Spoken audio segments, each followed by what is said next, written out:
guys. Welcome to Buckle Up Podcast with Shibley McGinnis, your host. This is the first episode, and I want to thank you guys for listening. I hope all is having a good day today. For me, my day is going pretty good. I woke up this morning and my feet touched the ground, so when that happens, it's always a good day. I want to start our first episode by talking about something that is very close and dear to me because I am a healthcare worker and I've been a healthcare worker for the past 24 years. And I'm still working in healthcare. And I was on the internet and I came across this video with seeing a home care worker abusing and assaulting an elderly 95-year-old lady. When I looked at that video, I was furious. Because this is the type of job that I do when I'm not podcasting. So for me to see that kind of assault happen to this elderly woman who is not able to fully defend herself from this strong woman who is actually beating her with a pot, hitting her with a pot, okay? That right there had me baking. I feel like if you don't have the empathy and the compassion to deal with elderly people, then you should not be working as a home health aid worker. Period. This is someone's grandmother. This is someone's mother. This is someone's aunt. And if you don't have the patience to work with these elderly people, you do not need to be in healthcare, period. I'm going to continue on saying that because when I looked at that video, I was astoundingly mad. As you can hear it in my voice, it still upsets me. So this woman got caught on surveillance, home surveillance, hitting this elderly woman with a pot. There was like no video sound to it, so you don't know what the conversation was about and why it led up to this healthcare worker attacking this 91-year-old woman. But the family had seen it on camera, and one of the family members was at work, so she couldn't get there soon enough to go help her grandmother. I'm assuming in the article that was her grandmother. But somehow I'm assuming that somebody called the cops. This woman was not arrested for it. Okay. Which she should have been arrested. But she hasn't been arrested for it according to the article. And you can find this article on CBS.com that I'm talking about if you haven't seen the video. But that is so crazy. I could not believe what I was actually seeing. Like, really, I take care of people every day. And it doesn't matter if they got you upset or they worked your last nerve. You still have to have some kind of respect and dignity for these people. These elderly people, senior citizens, have worked all their lives, some of them, half of them, and they are looking forward to someone other than their family taking care of them if they need help because they're not independent enough to take care of themselves. So that's a lot for them to have someone come into their home who think that they're going to take care of them, and they turn around and do something like this. The lady arm the elderly woman's arm in an article, it said that, she hurt her arm because she was trying to hit her back and trying to block the hits from the pot that was being she was being hit with. Like, this is ridiculous. What do you guys think? Like, how would you feel if that happened to one of your family members? I know I'm not gonna be the only one that will be livid, hot under the collar, upset. Like, that is so crazy. What is wrong with people in this world? Why do they feel like they need to harm the senior citizens?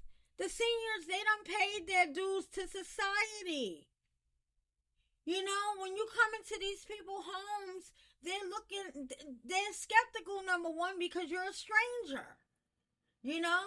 So then when they find the trust in you to come and do a job, and you attack them because you having a bad day, or because you don't like what they said to you, or you don't like that they're not moving fast enough for you, or they did something that is in the description of your job, or maybe not in the description of your job, but common sense tells you you have to do it.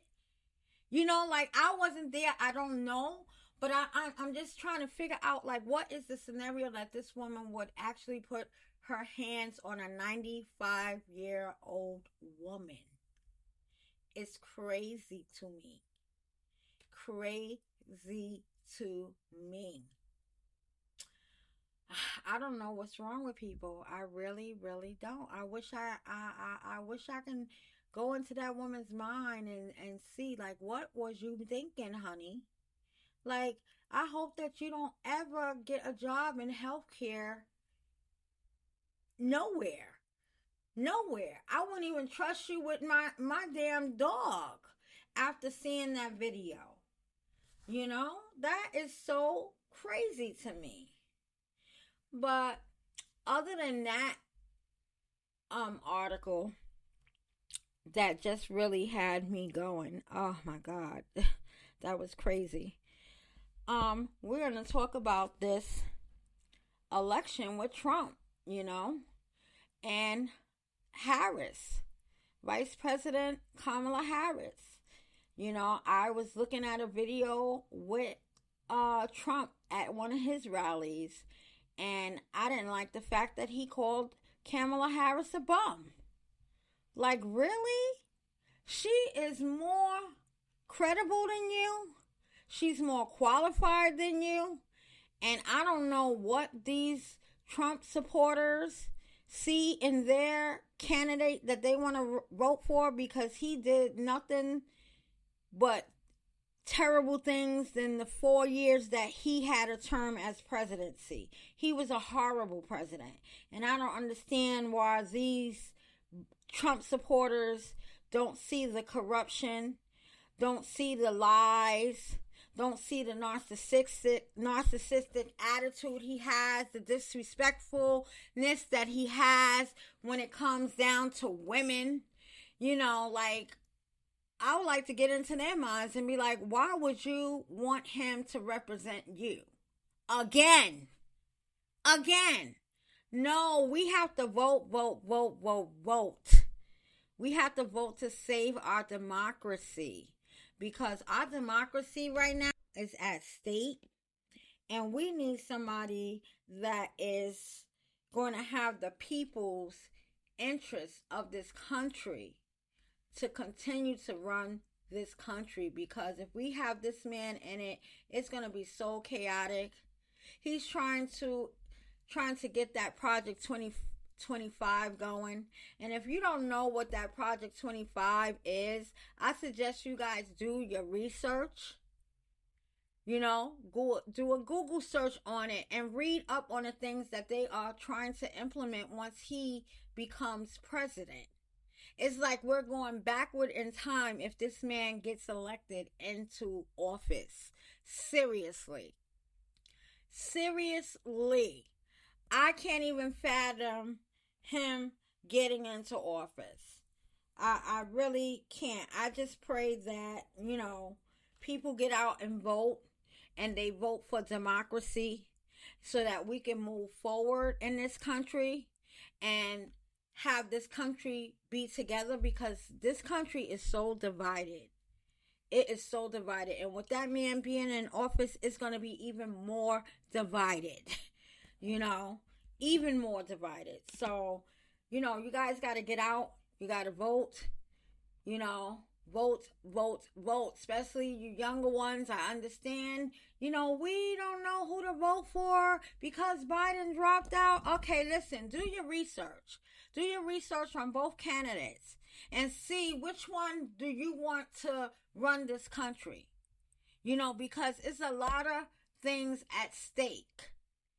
This vote is very important. And Biden and Harris brung this country back in the 3.5 years. Yeah, the food is up a little bit, but it'll go down. Wages has been up a little bit as well. I don't remember seeing that in the Trump president when he was president. All I remember is those years was being very tensed and him being very narcissistic, and violence happening in his presidency. And I don't want, personally, me to do another 4 years under that type of leadership, So it's really, really important that we get out here and we vote and we let our voices be heard. And, we fight for our democracy, because again and again, I'm going to keep repeating it. Our democracy depends on it. And I will have many people that are Trump supporters that may listen to this podcast and say, you know what? I'm voting for Trump. I'm not going to vote for Canada. Well, you know what? That's on you. That's all I have to say. That's on you. I'm not going to go in a debate with anybody about the two candidates. I'm just saying my opinion, and just telling people to get out there and vote, because this election is really, really important. And if you sit up here and say that you're not going to vote for somebody because you don't like either candidate, or you don't know if that candidate is, going to do anything for you, or you don't know nothing about that candidate, do your research. Do it. Get out there and vote, because your vote counts. Our ancestors did not struggle and shed tears and blood and sweat for people to sit on their behinds and not exercise their vote. You have to vote. You can't sit this out. You have to vote. Because if you don't vote, you don't have a say-so in something that happens in your community, because you didn't vote. If something happens in my community and I elected this politician to represent me in my community, and it's something that happens to me that I don't like, I want to be able to go to my congressman and say, I am a registered voter and I voted you in, and I have this particular problem that I would like to address to your attention. I want your help in this situation that is going on here. I'm a registered voter. You don't vote, you're not registered to vote. You can't go and say that because you're not a registered voter. So get registered, people, and vote, because it's very, very important. And learn about your candidates if you don't know about them. Go on their websites. They have their little campaign websites. You can go on and read their record. Read and see what they're doing for, their community, for the country, for the people. We need somebody who is going to represent the people and not themselves. For political gain. We are the people. We vote you in, we'll vote you out. So get out there and vote, vote, vote, vote, vote. I can't stress that enough. So those are my little rants for this episode 1. If you have anything you want to talk about, I will have an email up. I haven't done that yet, but I will put one up. I'm going to work on doing that. And then we can, you can shoot me an email, and I can address it on the next podcast. But before I leave you, I want to end this first podcast with Proverbs. So in Proverbs, it says, commit to the Lord whatever you do, and your plans will succeed. So, I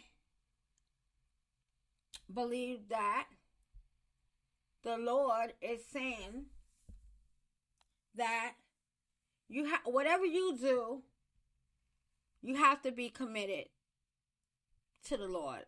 If you ask Him for a prayer, you have to be committed to Him. And being committed to Him is meaning that you have to trust Him. You have to follow His lead.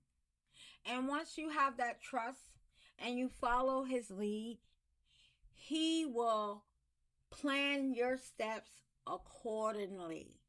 Because sometimes it's not about what we want to do, because God's plans is bigger. But once we have Him enter into our plans and we follow His lead, He will point us in the right direction. And sometimes that direction is confusing. You may not know, like, what is going on? But you got to trust that He's putting you in a direction where you would succeed. So, on that note, guys, I hope that everyone is having a spectacular day today. Keep your head up. Keep your chin up. And until next time, I'll talk to you soon. Goodbye for now.